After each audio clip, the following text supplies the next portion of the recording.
Hey everyone! Welcome to episode 23 of Why Not Wednesday. I have Brent Kraus here, and we are live from Ella Bing Herbadashery. Yes. I just learned that word. It's super cool. So thanks, Brent, for being here. Well, thank you for having me. Yeah, Appreciate definitely. And I feel like the guys don't get much love. We do not. For weddings, or really for anything accessory related. So, when I heard about you guys, and actually Cynthia had emailed me about being on the blog, and I was like, oh my gosh, we have to do a Why Not Wednesday episode with you. So we're going to talk about some really cool trends and advice for groomsmen and grooms, because you guys are really, really important. And we're live from your store. Yes, we are. Which is really, really cool. And do you know Why Not Wednesday is the latest buzz on weddings from cool people? That's really what we do. Really? Yeah, so that's why I'm having you on. Very cool, very cool. Yeah, so we are, since it's morning, drinking. Normally we would drink mimosas, and if you know me, you know that I drink mimosas whole to orange juice, and so does Brent. So cheers. So let's... Wait, you didn't drink yours? Oh yeah, I didn't. Let me drink some. It's pretty good too, actually. Not bad at all. I know, for morning. I'm not going to complain about champagne. At any time of the Yeah, day. exactly. Definitely. So let's talk a little bit about you and where you're from. I always like people to get to know you a little bit, Sure. and kind of, how this concept came to be. And actually, at first, we have to talk about the word haberdashery, because I looked it up because I've never heard it before, and all it said was items sold by a haberdasher. So then I'm like, what's a haberdasher? So tell us what that is. So back in the day, I don't know when back in the day is or was, but it was a place where men would go to get their clothes repaired or tailored or fitted, and then they obviously could purchase clothes as well. Okay. The term kind of died out. It's an English term. The American version of haberdashery is outfitter. Okay, so like American Eagle Outfitter. I guess so, yeah. And that outfitter didn't really go with what, to me that sounds more outdoorsy. Right. So haberdashery is a word that not a lot of people have ever heard, or have never really used in a sentence. So it's a fun word, kind of goes with what we do here. So it made a lot of sense. Yeah, no, I love it. Super fancy and like very cool. Yeah, exactly. Yeah, definitely. Which goes along with everything you all do. I think so. As well. So tell us, how did Ella Bing get started? Like, what are you passionate about, and what was your vision for this brand? Yeah, so my brother Matthew, my little brother Matthew, my mom would make him bow ties all the time. He was living in New York City. Okay. And he really was a fashion-forward kind of guy, liked to dress up well. He really enjoyed that aspect of fashion, is wearing. He used to get jobs at all these high-end fashion retailers, not to make money, but actually just get the discount at the store. So he'd spend his paycheck in these places. Yeah, so that's how much he was into it. Unfortunately, in 2010, he passed away from suicide. Oh, wow. So, I'm so sorry to hear that. My family, kind of after that happened, my mom used to sew a lot, my dad used to do woodworking quite a bit. Everyone just kind of fell apart. We all stopped doing what we enjoyed. I moved away to Jacksonville for a job. The family was just kind of all over the place. So in an effort to kind of bring our family closer together and back together, and also remember my brother, I pitched this idea to my mother.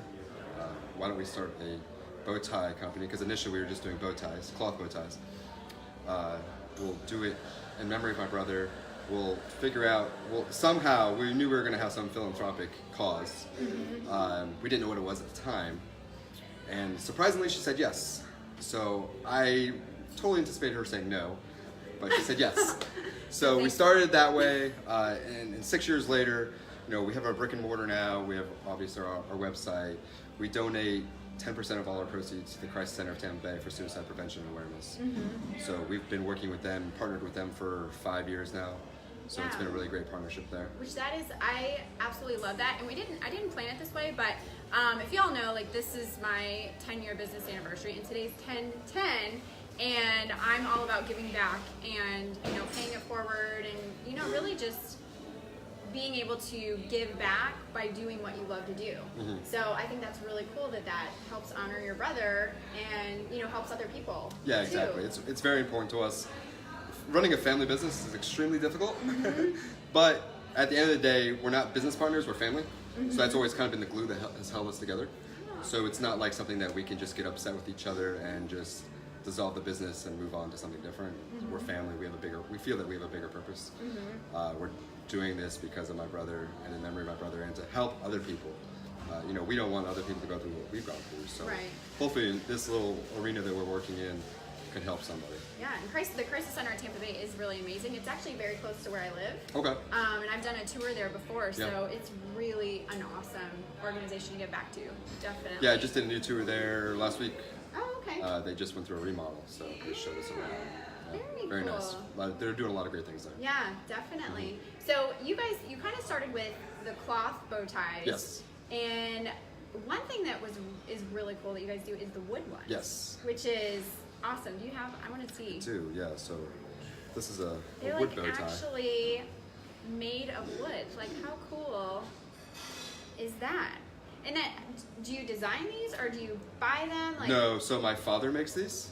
Really? And so he starts with a block of wood Okay. and cuts out the basic bow tie shape, basically just the two triangles, and then he'll carve it down to what you see here. It's all hand carved, all one-of-a-kind pieces. These are really popular with grooms. Yeah, Because I love grooms those. want that one special unique piece. Yep. They give them as gifts. And it's kind of this piece that, it's a conversation piece. People call it wearable art because there's other wood bow ties out there that are completely flat and mass-produced, as opposed to these, as you can see, are not flat. And these are all one-of-ones, so this is the only one like this. So it's quite unique. We use all exotic woods. And then you have another one right here too. Yeah, so that one there Really has cool. 2 layers of wood And like on top of it. Correct, yeah. So it's really quite interesting. And actually, when we first started, it was just my mom and I, and she was making cloth bow ties. And back in 5 years ago, the internet wasn't nearly as competitive as it is today. Right. But we were still looking for a way to, separate ourselves from everybody else. And so my dad would always just sit in the room with us and listen to my mom and I talk. So eventually I said, well, why don't you make something? What can you make? Come on, Dad, get on it. And so he was a really good woodworker. And Oh. I said, why don't you make a wood bow tie? And this was when Instagram just got released to Android. So we posted it out to Instagram and people freaked out over it. And that's when we knew we were onto something. So, and these are our best sellers. Yeah, We it's sell- super unique and cool, definitely for groomsmen. Oh, yeah. And I mean, that's what better of a gift can you give someone than Yeah, exactly. like a one of a kind Right. creation? And guys get really creative with this, and we make them. We work with grooms, whatever they want. Any kind of color exotic woods. There's a process we use now called stabilization, where that's how you get this red colored wood. It's ink infused into the wood, so we can do literally any color. But a lot of people enjoy just the traditional black bow ties. So there's ebony wood, which is all black. Gives you a really nice classic look. And then, does your mom still do the sewing? She still does, yeah. Oh, so truly, like. Oh yeah, it's a total family-run business, yeah. And they make other pieces too. Basically, my mom does all the cloth pieces. My dad does the wood bow ties. We sell cufflinks, tie clips. He takes vintage coins and turns them into rings. So that's really cool. That's one of them right there. Oh. You can't really see it on camera, but Very it's cool. So cool. most of these are like pre-World War II. So really neat, kind of unique piece. So super we unique. try to concentrate on unique pieces. No, I love that. And I think so we were talking earlier, one of the trickiest things that we've seen is actually knowing how to tie a bow tie. Yes. For a wedding, we've gone to several where the guys pull up on YouTube how to do it, or we pulled up on YouTube, like, okay, this is what you do. There was one wedding where he had a video, like the groom had a video on his giant screen TV, and we have a picture of all the guys like watching it and tying their bow ties because nobody knew how to do it. So can you do a quick Yes. demo? And Yeah, like, I can. What's the best way to do it? I can't hear. Let me unbutton this. Do you want me to face the camera, or do you want me to face you? Yeah, face the camera so All right, everybody can see. All right. Get this button down on here. Because I think that's like one of the trickiest things that you're like, for guys, it's like, oh yeah, we're wearing this, but how do we actually tie it? So number one is most bow ties come with an adjustable strap. They go from typically 13 inches all the way up to an 18-inch neck. And what makes it super simple is it's really just a T-hook, and it's a numbered system. So you just match up to your neck size. So I'll go about 16 and a half, about 16 3/4. Oh, and you can actually So you just adjust it. right there, and then you just put it around your neck. And so everything you do is on your left. Okay. So it could be on your right if you want, but I'm left-handed, so everyone has to be on the left. So, Oh. so you make the left side longer than the right, and you put the left side over the top, and then underneath, just like a shoe, and you tie it tight against your neck. Okay. Okay? So the left side's now on your right, and you get rid of it. You don't need it right now, right? So you take your left index finger and fold it in front, and that becomes the front of your bow tie. Okay? And so you take your left index finger and hold it over your base of your Adam's apple. And then the other piece comes over the top, and that's basically becomes the front of your knot. So what you do is you fold the two together like a taco. And what you get, I don't know if you guys can see it on camera, you get a hole that you can stick your index finger through. And what you want to do is take the base of this piece here and push it through the hole and out the other side. And that's your knot. And essentially at this point, you get two lapels. You get a lapel up here, or a loop here, and a loop in the back. You pull both of those to tighten, and the other two pieces to loosen it up. And so the idea is, behind a bow tie, two things. You want it to look not perfect. It's not a necktie. You don't want that perfect knot. Perfect looking bow ties look like clip-ons. Yes. And that's a huge no-no. Which I was going to ask you. I was going to ask you your opinion on clip-ons. Yeah, no, I have no opinion on clip-ons. They don't exist. They don't exist. No clip-ons ever anywhere. But Unless you're like maybe a little kid. Yeah, Not that'll even work. for that. That's true, Okay. sure. The other thing is, a lot of guys I see, they don't adjust the necktie or the bow tie to their neck size. Oh. So when you make the bow tie too long by giving it a longer neck size, like say if you're 16 and you make it an 18-inch neck, your bow tie is going to end up tied out here and you're going to look like a clown. I see that time and time again.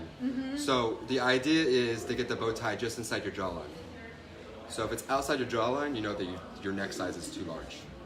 So inside your jawline, you're just right. So, Genius. Yeah. These are like such great tips, and it's good for us to know too, because if we need to help somebody Exactly. do yeah. it, Yeah. So I'm gonna watch this back like a bunch of times. I'll have to practice at home. And we do a lot of classes here. If you come into the haberdashery, Oh. we'll teach you one-on-one. Okay. But we also do events typically based around wine and whiskey, Oh. or champagne and whiskey, I should say. And we do whole events where we teach a room full of guys and women how to tie bow ties. Oh, that's a great Yeah, it's a lot of idea. fun. Yeah. I love We actually have one coming up this Friday. Oh, Yeah, very for cool. the, How often do you do that? About once a quarter. Okay. Typically, yeah. Yeah. So we partnered with the JDRF gala that's happening here in town, and they're bringing a lot of people in to learn how to tie bow ties. Oh, very cool. We'll have to post that event in the comments so Yep. that people can see that if they want to join. Yeah, it's a great event, and the JDRF obviously is a great event and a great organization, but we'll teach a few of them how to tie bow ties. Very cool. Yeah. So there you go. Now you know how to tie a bow tie. So then we don't have to help you. But we will help you if you need it, for sure. Oh, I see Artie's watching. Hey, Artie. I know him. Hi. He said he knows you. Yeah. He's always a groom model. He's in many photo shoots. He's got fabulous He's hair. modeled our stuff too. Yeah. I know he has. He's got awesome hair. So thanks, Artie, for watching. So let's talk about some advice and kind of trends for grooms and groomsmen of what you think is important and kind of the, both up and coming and like right now things that guys should know or that girls should know for the guys. So as far as neckwear goes, or tuxedos, or suits, Yeah, whatever. I'm a big Neckwear, I like that. traditionalist. So I want to see guys in tuxedos. Okay. But I understand every wedding has a theme and not, they don't always. And it depends on the location. Right, and location and stuff like formal that. and But I prefer to see guys in a nice fitted black tuxedo, or like a nice light or a nice navy tuxedo. It's really navy's really trendy right now or popular. Yeah, I love the cobalt blue. Yeah. That's my Yeah. personal favorite right now. Yeah, for it's guys' an suits. amazing looking suit and tuxedo. Yeah. And obviously, I'm always going to prefer for formal events bow ties over neckties. Just how I operate. Yeah, So, you should. but definitely, bow ties for sure. A lot of guys trying to match their pocket squares with the same fabric as the bow tie. And that's a big no-no. Oh, really? Yeah, you just look like Oh, you went see, I to- would have thought yeah. you should. No. Okay, not see, I at all. don't know. You certainly do not want to do that. So what you want to do is you have your centerpiece, which is the bow tie, and then coordinate it with the pocket square. Ah. So if you match it, matchy type, it looks like you just went to, an off-the-rack type place and got it out of the box set. And it just like came with. Yeah, it came with it. It's not a good look. Ah, Yeah. good to know. Yeah. That's really good to know. But always whether it's a suit or tuxedo, get it tailored, get it fitted. Obviously, if you can purchase the tux or suit, do that versus renting it. Just because when you rent it, it's not going to be tailored to your body shape. Yeah, and then body especially type. for a wedding, like you can have, that's like, you know, your custom suit that you can wear then for other weddings. Yeah, events exactly. and I stuff. mean, what I've noticed is women get a lot of things for weddings. You guys have a lot of things going on for weddings. That's true. That's Men- why it takes us so much longer to get ready. Well, yeah, understand. Yeah. And you guys always look fantastic. But men really do not have that much. They really True. don't get that much when it comes to weddings. And it's okay, but like there are some men now, or a lot of men now, are starting to understand that it's also their day too. And they want to splurge on something. And a lot of times it might be like a wood bow tie, where it's just that kind of centerpiece for their suit or tuxedo. And the same thing goes with the tux or the suit. You know, get it fitted. This is your one day, hopefully, that, you know, it's going to be in photographs for the next 50 years. You don't want it to be some suit that's hanging off your shoulders, you know, so. Definitely. What do you think about like different fabrics, or like should everything be the same or different patterns or fabrics or textures? For weddings? Yeah. I would say with everything, it depends. It just depends. Depends on what. A lot of times guys come in here, or men come in here, and their wedding's that day, Yeah. and they're trying to find something to wear. So Guys, don't do that. I encourage them to, if they do prep, to bring what they're wearing here, so they Okay. can match it or coordinate it well. Also, the more lead time we have, the more creative and the better job we can do. Right. So if you come in last minute and you're flying out that night and the wedding's in California and you need it by today, I mean, it's not going to happen. Right. Especially when we're doing a lot of custom work. Yeah. So, Or if you have a lot of groomsmen and you Right, want a exactly. coordinating look with everybody. right. So we really try to push time preparation. 'Cause when we rush, we don't like to rush because we want to take our time, make sure it's done correctly. Yeah. Yeah. We will rush. We've rushed 1,000 times. Yeah. I'm But sure. that's typically how it works, yeah. But Yeah. typically, we need enough time so we can do it properly, source the right fabric, make sure we get the right look for them. So kind of like, you know, girls for the wedding dresses, you always have to go like a year, 9 months in advance. Yeah. Not that you probably need to go Not that much time, but still, like, think about it, you know, in advance and plan, you know, what you want to have for gifts and to Yeah. wear and all that kind of thing. Now, what about cufflinks? Because I love, a lot of our grooms have like really cool like cufflinks that are meaningful to them, or something they like to do, or we've seen like, you know, golf clubs Sure. or little fish, or like, you know, all kinds of cool. You get really different creative things. with cufflinks these days. And a lot, you can find basically you can find a cufflink in any kind of topic that you enjoy. So yeah, you can get very creative with them. Guys like to give cufflinks as gifts as well. We do cufflinks here in the shop. They're made out of wood and sterling silver, so it kind of goes back to what we do with wood and other pieces. But cufflinks are definitely something. Suspenders are something else that guys like to wear for weddings. One thing with suspenders is you never wear it with a belt. Wear suspenders with belts. Because That's a good rule also. That's an excellent rule. Yeah. That's like matching your pocket square with your bow tie. It's the same no-no type Oh. thing. So definitely if you're wearing suspenders, no belt. No belt, At okay. all, period. Did you hear that? No belt. And typically if you're wearing a tuxedo, you definitely want to do black suspenders. Definitely no belt. And what about for like, do you guys also do things for like ring bearers and like kids as well? Oh, certainly, yeah. We've made plenty of custom ties for little kids. They don't have to tie their bow ties. We'll do a pre-tied bow tie for the kids. Yeah, we do custom work for them too. Oh, as well. very cool. Very cool. I love that. What is some other kind of advice you can give in terms of maybe gifts, or even also like the time frame that the guys should start planning, so that there's enough lead time to get like custom gifts or like things that sure. they're not gonna be able to have if they kind of do it last minute. Obviously, it depends on your wedding party size, right?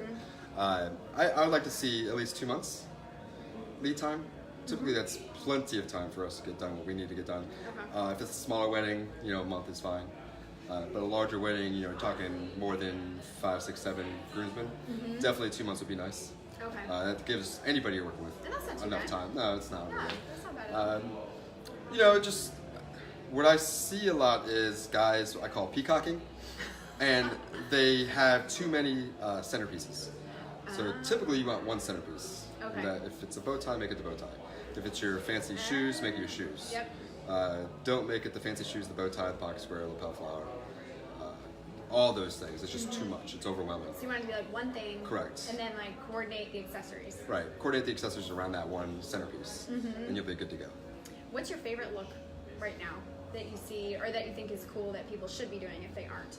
I love for weddings, I love a traditional black tux, black bow tie, black shoes. I just love all that black look, black suspenders. Super fancy. Super fancy, super traditional.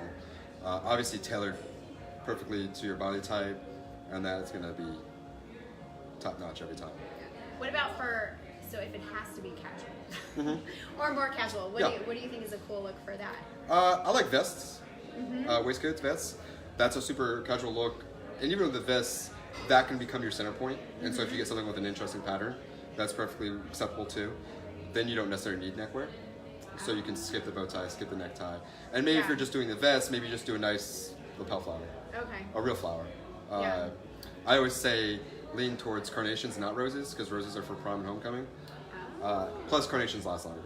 So the carnation is more that traditional look. So like a nice red carnation is classic. So and that can be a nice focal point with your vest and that carnation. And that looks great. We've seen that like vests a lot for more like beach weddings or if it's a destination, like more like linen, more casual. Yeah, exactly. Well, and plus here in Florida, I mean, I wear vests a lot because it's just too hot to wear a jacket every single day. I mean, it's still 85, 90 degrees out here in October. It is yesterday it was so hot. It was ridiculous. I was like, oh my gosh, the weather is crazy here. Yeah, it's horrible. So a vest is a nice way to still kind of look dressed up, still play the part, but do it in a slightly more casual way. Now what about shoes? Because that's another accessory. We haven't talked about that too much, but I think that's like super important. It is certainly. Yeah. Super important. I'm a big advocate. I love dress slippers. So dress slippers Are those like loafers? No, they're, I don't have any here, but there's a brand out there called Duke and Dexter. They're out of London. They make handmade dress slippers, and they're meant to be dressy, but at the same time, a little more modern and unique looking, but they're typically velvet, made from velvet. You can get them in black or really any color, but dress slippers to me look really nice when you have your pants tailored about 1.5 inches to 2 inches above your ankle. Okay. So you're showing your ankle, no socks obviously. Okay, yeah. So I was gonna ask your opinion on socks versus no socks. Well, it depends on the shoe you're wearing, and depends on how your pants tailored. So for dress slippers, you wouldn't wear socks. So when I wear my dress slippers, if I'm wearing dress slippers, the pants I'm wearing with them are purposely tailored higher so that you can see my ankle. Okay. So that's kind of the combination for me that I like. But if you're wearing like a traditional Oxford, obviously you want to wear just a black dress sock to go with that, and then your pant would be tailored down to the shoe. So that you can't see your ankles. Yeah. Okay. So if you have like a lot of guys have like the cool like fun socks and stuff, so should your pants be tailored so that you can't see them when you're standing up? I'm not the biggest fan of fun socks, but we have them right over there. You do have quite a few. Guys love these fun socks, and they are fun, and they have a bunch of crazy patterns. I would say no for a wedding, but it's your wedding, you do what you want. Yeah. But I think you still have the pant tailored below to have it sit on the shoe, and the idea there is when you sit down, obviously your pant leg raises, and then you'd see the sock. So it's a little hidden secret there. A little hush. And for pictures, like that obviously looks way better. Yeah, exactly. You don't see want them that showing in your wedding make pictures, them right? show because they're like. Yeah, we have some crazy psycho clowns with knives in their hands over there. I don't think you want that in your wedding photos. No. 20 years from now, you'll look back and say that's a poor choice. I like the Rubik's. They have Rubik's Cube. There's some fun stuff over there. There's taco ones. There's like a gnome drinking beer. With gnomes drinking beers, pineapples, eggplants, beer clown. bombs, tacos. Yeah. All sorts of Bill fun Clinton. Stuff. I see Billy C's on there. Yeah, we got some Christmas ones coming in, so that'll be fun. Oh, very cool. Kind of the fun sock arena. Some pineapples, some bullseyes and ducks. So it's like 80s babies. Oh, Rubik's so like Cube. you're shooting ducks. Yeah, exactly. And then is this like Dumbo drinking in a martini glass type thing? Is that what it was? Anyways, fun socks. Oh my gosh. I would suggest though, if you want to kind of get jazzy with your socks, they're solid colored socks that are in any color you want, and that's a nice. You're still having fun, but kind of more in a traditional manner. So you can get a solid color sock in any variety of blues, greens, pinks, yellows, and you can coordinate that well with, anything you're wearing. Yeah, so as long as you're not seeing it when you're standing up. Yeah, exactly. Right. Especially for pictures. Yes, agreed. Yeah, definitely. What else? Like, what advice do you have, just kind of overall, for really for the couple or for grooms who are like, I really don't know like where to start. Like, how should I even figure out what I'm gonna wear or what's the best look to go along with, you know, the wedding and everything? So most guys I run across for this, they put that onto their wife to be. Yeah. And they let their future wife dress them. Yes. And they're perfectly fine with that. Mm-hmm. And typically, they know better than the guy does. That's true. So That's true. that's just kind of the way it is. So if you're one of the guys that can dress themselves and don't necessarily need any help, Mm-hmm. then do some research. Go out onto any website, Pinterest, anything, Google Images even, and find out what's... Pinterest, yes. Pinterest is great, yeah. I know. Find out what's in style at the moment, and Or come talk to you. or come talk to me, yeah, Yeah, exactly. that'd be the easier choice. And we bring plenty of guys in here we hang up their suit and start pairing. Yeah. So, yeah. Oh, I love that. So that is a good idea. You could start with the suit, and then which would go along with like the theme and the style and the bridesmaids dresses Yeah. and stuff like that, and then accessorize. The first question I always ask is what color jacket you're wearing, Mm-hmm. and then I kind of start to formulate. Well, this should be the pants that you're wearing, but I always ask that question next, Mm-hmm. and shoes and shirt, and then we kind of pair together there. A lot of times, the groom wants to have a different look than the groomsmen, Right. so that is another layer, Mm-hmm. and that's not complexity, but requires more time because Right. then you are trying to figure out different looks. Another big thing, especially for bow ties, is I mentioned it while I was tying the bow tie. The ribbon goes up to 18 inches. So sometimes you have some bigger, larger guys that have thicker necks. Mm-hmm. So wherever you get a bow tie, whether it's out of the box or custom made, you want to find out the groomsmen's neck sizes. Oh, that's Most great guys, stuff also. 90% of men are going to be under an 18-inch neck, but every once in a while you get a guy that's 6'7", 300 pounds that has a larger neck.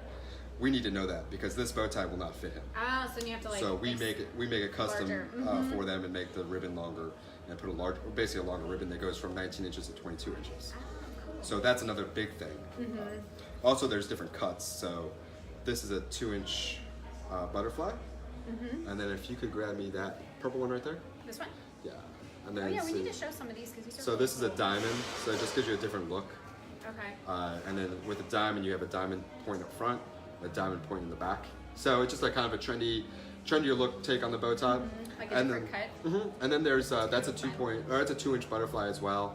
The other size that we make is a 2.5-inch butterfly, and that's a really tall bow tie. I'm not the largest fan of that. I just think it's too large It's like around. too much, yeah. Too much. The 2-inch butterfly is quite nice, and I prefer the diamond just because I think it's just a more fun Yeah, take on a bow tie. definitely unique. I like when the groomsmen have a little bit, like the groom kind of stands out a little bit, and then the groomsmen look, coordinating, but are a little bit different. Yeah, I think exactly. That looks really, really We good. do a lot of that, especially when it comes to the wood. They'll do some sort of species of wood for the groom, and then something different for the groomsmen, or maybe the groomsmen are in neckties or bow ties, cloth bow ties, and the groom is the one that really stands out. Yeah, I love those wood ones. I'm going to tell everyone about them. Yeah, the wood are definitely a fun piece. Certainly a centerpiece, truly a centerpiece. Absolutely. And something like this, you wouldn't want to, get too crazy with anything else, because that's literally the point that people are going to be talking to you about. Yeah, no, very cool. So I always like to kind of end on a random question. Sure. So the question, just because it's to, everything we're talking about has to do with like fashion, what is something that you would or wouldn't, or both, want to come back into style or not come back into style? We were talking about this earlier. Janko jeans need to never come back. Which those are those big, huge, wide jeans from... Very large, like parachute type jeans. I wore them in the 90s, so they were awesome. But the 90s was awesome. It was pretty good. I was like, Yeah. almost a teenager in the 90s, so it was Yeah, like it my was- favorite decade probably. Yeah, it was fantastic, and I wore them in high school, and they were great. But they need never to come back. Are we talking about wedding stuff or non-wedding? I mean, it could be anything. So Yeah, if you have wedding stuff. too. non-wedding stuff, I'm not big on trends. But so right now the big trend is the fitted pant Oh, yeah. is going away. Oh, So really? the baggier pant is coming back. Oh my gosh, That's like such a sad time. 15 years ago. I know, yeah. I don't love that either. Luckily for us in Florida, we're 5 years behind everything. That's true. So maybe 10. Yeah. Maybe so 5. Maybe 5. Yeah. Come back in 5 or 10 years from now, and we'll all be wearing baggy jeans. Maybe we can just like skip it. Maybe we can. I hope it would be nice. Yeah. But yeah, I really enjoy that fitted look. It doesn't have to be skinny in any manner, but yeah, just, but like fitted just nicely. a fitted, nice cut on your jeans and basically everything. But that's definitely kind of shifting now, and a lot of people are happy to see the skinny trend die off. Yeah. Because it's been around It's been a long time. for a very long time. Yeah. Yeah. I think since maybe the mid 2000s. Yeah, for sure. When it got really trendy. So that is kind of starting to tailor off.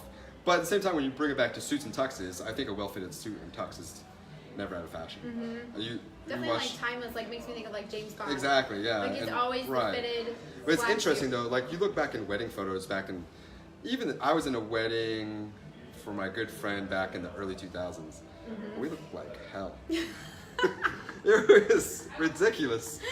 That's like my wedding was 2005. Okay, yeah. So it was like the baggier. Yeah, baggier jeans. Yeah, and it's like, what are you wearing? Like, Yeah. what are they wearing? This It is got not. reposted on Facebook, and people started like commenting on how baggy the Yeah.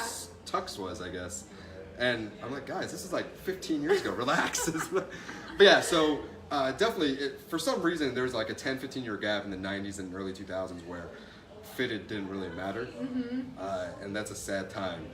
But we're past that now, and I think that's going to continue when it comes to suits and tuxes. Yeah, no, definitely. I think that's a great thing to not come back. Certainly, I think that's certainly a good thing now to, the oversized jacket, the long arms. Yeah, arms where it this is looks a like bad it wasn't time. tailored Yeah, exactly. at all. Yeah, exactly. Yeah. Definitely. Well, I have a couple things also from the 90s. Okay. One that I think should come back, more for probably like kids, but I used to love, do you remember the slap bracelets? Yes. We used My to daughter has love those. those. So, yeah. Those slap bracelets were cool. You can kind of see them around sometimes now, but like not, I mean, when we were kids, it was like a big thing. I remember those were a big thing in elementary school, and they banned them from school because they said they could break your wrist. Yeah, because they're metal or they could cut you or something. That seems kind of crazy, but I know. anyways. But yeah. I love those. Those are fun. Those could come back. Yeah. But did you ever, I'm from the Midwest, so we called it like French cuffing your pants. I know people call it like peg leg. Do you remember that? When you would like... when you rolled it and then folded it and yeah, rolled it in? and it was horrible I looking. do remember that. Yeah. Do you remember that? Yeah. So that hasn't come back yet, and I hope it never does. Because I'm like, I'm not doing that again. I'm not going to do it. It's basically any look from Saved by the Bell. Yes. That you don't want it to return. Yeah. But I see it coming back. I also see socks and sandals coming back. Oh, yeah. So I definitely did that in high school. Socks and sandals were awesome. See, I never did that. Cargo shorts and pants are coming back. Yeah, well, belt packs are like a thing. Wait, what's a belt pack? Like the fanny pack? Oh, fanny pack. we Yeah, I used know to it's call 'em. fanny packs. Yeah, like it was funny because there was one of our babysitters. She's a teenager and she had one, and I was like, "You have a belt pack?" And she's like, "Oh, but they're super cool. They're in right now." And I'm Yeah, like, I mean, if you think about it, they're super functional. I know. Especially for guys, we don't have anywhere to put anything. Yeah, it can be like Hulk Hogan. He has So I was wearing fanny packs a couple years ago for certain events, and people laughed me out of the place. I'm like, guys, just relax. It's gonna. Just wait. You'll I'm all be ahead. wearing them in a few I'm years, ahead and of the now I time. see fanny packs all over the place. Yes. Yeah. So slap bracelets and Slap bracelets, maybe some puka shells. yes. Now we're just going all 90s. I know. Yeah. I love it. I do. It's my favorite decade. Yeah. Yeah. So this was so awesome. I learned so much important info. Good. I'm glad. Yeah. So thanks so much for joining us. Yeah. This Thank you was for having me. I awesome. appreciate it. I'm gonna pull that clip from tying the tie because I think that's like super important. So we'll post just that too, so people can like watch it because I think that's a really easy way to be able to tie it so it looks good. We have an old school video on YouTube from 2012 of me teaching how to tie bow ties, and it seems to get a good reception. So it's a good option as well. Yeah. I think we need to update definitely. that though. Yeah, definitely. So thank you guys for watching. Next week on Why Not Wednesday, I'm going to be live from Tailored Twig, which if you haven't seen Darren and his team's work or been to his office, it's super amazing. When you walk in, it's basically like a mid-century modern loft, and their floral and decor work is totally amazing. So I will be live from Tailored Twig next Wednesday at 3 o'clock. And until then, I hope you guys have a great day. Bye. Thank you.